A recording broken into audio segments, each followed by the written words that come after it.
11वीं शताब्दी की शुरुआत उत्तरी भारत के लिए बहुत ही अशांत रही, क्योंकि 1000 ईस्वी से 1026 ईस्वी के बीच मध्य अफगानिस्तान में केंद्रित गजनवी राजवंश के शासक महमूद गजनवी ने भारत पर 17 आक्रमण किए। महमूद गजनवी ने लगभग हर साल भारत पर आक्रमण किया और भारत की सीमाओं के शासकों को लूटा। गजनवी के आक्रमणों का मुख्य उद्देश्य था भारत के राजाओं की संपत्ति को लूटना, मूर्ति पूजा को समाप्त करना और इस्लाम धर्म का प्रचार करना। इन उद्देश्यों को पूरा करने के लिए गजनवी ने भारत में स्थित मंदिरों को निशाना बनाया और कहा जाता है कि जब गजनवी ने अपने 17वें आक्रमण में सोमनाथ मंदिर को लूटा तो वह वहां से लगभग 20 लाख दिनार की संपत्ति ले गया था। पर कुछ स्कॉलर्स ये भी मानते हैं कि गजनवी के आक्रमणों का भारत के ऊपर कोई भी प्रभाव नहीं पड़ा, परंतु कुछ प्रत्यक्ष, अप्रत्यक्ष तथा तत्कालीन प्रभाव तो ज़रूर पड़े थे। जैसे सिंधु घाटी में अनेक तुर्की बस्तियों का निर्माण हो गया था और धीरे धीरे वह भारत के भीतरी भाग में भी बसने लगे थे, जिन्होंने मोहम्मद गौरी के आक्रमणों के समय उसकी मदद की थी। इसके साथ साथ गजनवी के आक्रमणों से भारत के राजाओं की सैनिक कमजोरी भी स्पष्ट हो गई थी, जिसने मुस्लिम आक्रमणकारियों के लिए भारत का मार्ग खोल दिया। महमूद गजनवी के आक्रमणों का पहाड़ी रियासतों पर भी प्रभाव पड़ा। 1009 ईस्वी में गजनवी ने भारत पर अपना चौथा आक्रमण किया और जब वे राजा आनंद पाल को हराकर वापस गजनी जा रहा था तो उसकी नज़र नगरकोट पर पड़ी, जो कि पंजाब हिल्स की सबसे अमीर रियासतों में से एक थी। उसने नगरकोट के हर एक गांव और कस्बों को बुरी तरह से लूटा और नगरकोट पर अपनी एक मिलिट्री पोस्ट स्थापित करके वापस गजनी चला गया। नगरकोट किले पर गजनवी का कब्जा 1043 ईस्वी तक रहा, जिसे कि दिल्ली के तोमर राजा महिपाल ने समाप्त किया। गजनवी के आक्रमण और उसके द्वारा स्थापित किए गए मिलिट्री पोस्ट से पहाड़ी राज्यों को ज़्यादा नुकसान तो नहीं हुआ, पर इसने भविष्य में आने वाले आक्रमणकारियों से पहाड़ी राज्यों को असुरक्षित ज़रूर कर दिया।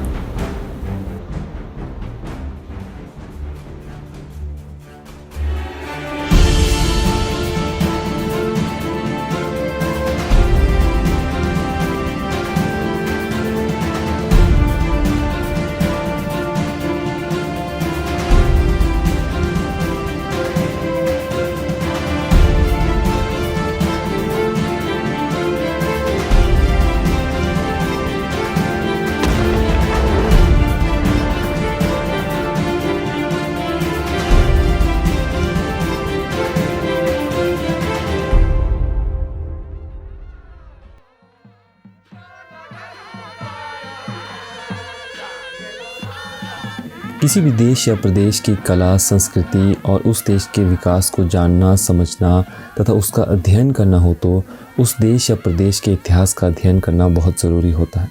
इसी कारण हिमाचल प्रदेश का मध्यकालीन इतिहास कला, भाषा, संस्कृति और धर्म के क्षेत्र में हुए विकास के लिए एक महत्वपूर्ण काल है, जिसे हमारी संस्कृति पर अन्य धर्मों के प्रभाव और राजपूत वंश के उदय से चिन्हित किया जा सकता है। इसलिए कई बार मध्यकालीन इतिहास को पोस्ट क्लासिकल एरा भी कहा जाता है, जो कि 8वीं शताब्दी से 18वीं शताब्दी तक रहा।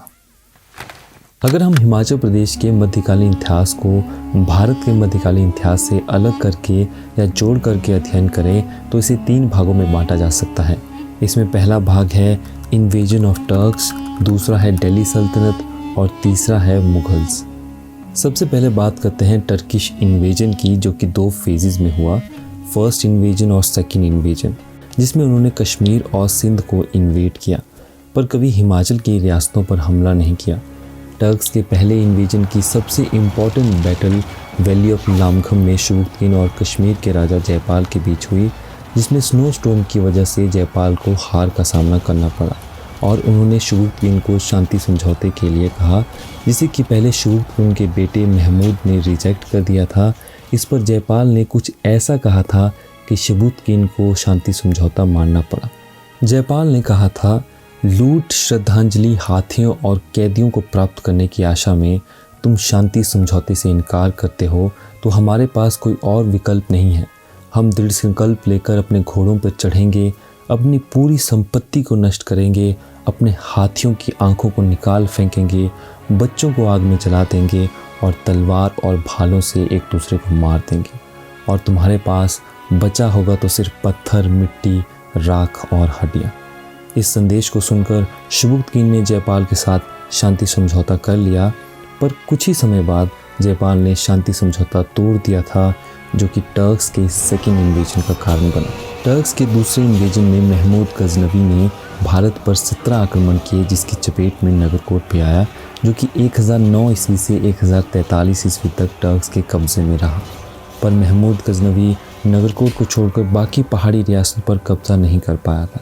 इसके बाद मोहम्मद गौरी ने पहाड़ी राज्यों पर कुछ खास ध्यान नहीं दिया और पहाड़ी राज्य लगभग 300 सालों तक बाहरी आक्रमणों से बचे रहे। मध्यकालीन इतिहास का दूसरा भाग है दिल्ली सल्तनत। दिल्ली सल्तनत में स्लेव, खिलजी, सैयद और लोधी डायनेस्टी ने पहाड़ी राज्यों की तरफ ज़्यादा खास ध्यान नहीं दिया, पर तुगलक डायनेस्टी ने पहाड़ी राज्यों पर कब्जा करने की कोशिश ज़रूर की, जिनका पहला निशाना होता था नगरकोट किला।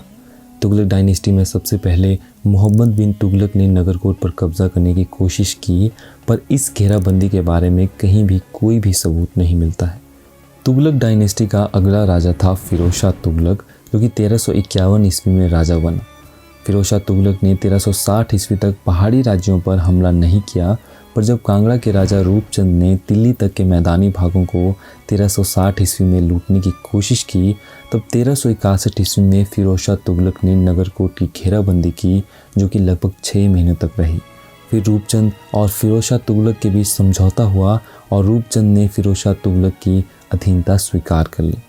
इस समझौते के बाद 1365 ईस्वी में फिरोज शाह तुगलक ज्वालामुखी मंदिर गया और 1300 संस्कृत किताबों को फारसी में अनुवाद करने के लिए ले गया, और इन सभी घटनाओं का जिक्र हमें तारीख़ फिरोज शाही और तारीख़ फिरोज़ फरिश्ता में मिलता है। हिमाचल प्रदेश के मध्यकालीन इतिहास का तीसरा भाग है मुगल्स।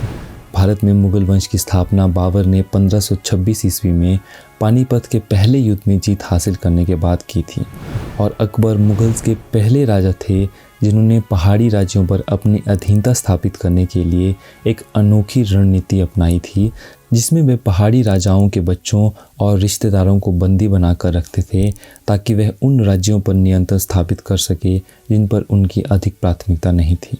इस रणनीति का विरोध कांगड़ा के राजा बिधिचंद और नूरपुर के राजा तख्तमल ने किया था, जिसे बीरबल और हुसैन कुली खान ने रोका था, और बाद में वह अकबर के समकालीन बन गए थे। अकबर के समय सबसे खास घटना 1572 ईस्वी में हुई थी, जब अकबर ने टोडरमल को पहाड़ी रियासतों की ज़मीनों की एक शाही ज़मींदारी स्थापित करने के लिए नियुक्त किया था, जिसमें कांगड़ा के 66 गांव शामिल थे। और ऐसा माना जाता है कि अकबर ने नगरकोट किले पर कब्जा किया था, पर इसे मॉडर्न स्कॉलर्स ने कोई भी लिखित सबूत ना होने की वजह से कॉन्ट्राडिक्ट किया है। मुगल काल में जहांगीर का समय हिमाचल प्रदेश के इतिहास के संबंध में सबसे महत्वपूर्ण माना जाता है, क्योंकि जहांगीर के समय ही मुगलों ने कांगड़ा पर कब्जा किया था, जो 1615 ईस्वी में शुरू हुआ था, और 1620 ईस्वी के आते आते तक कांगड़ा पर मुगलों का कब्जा पूरा हो गया था।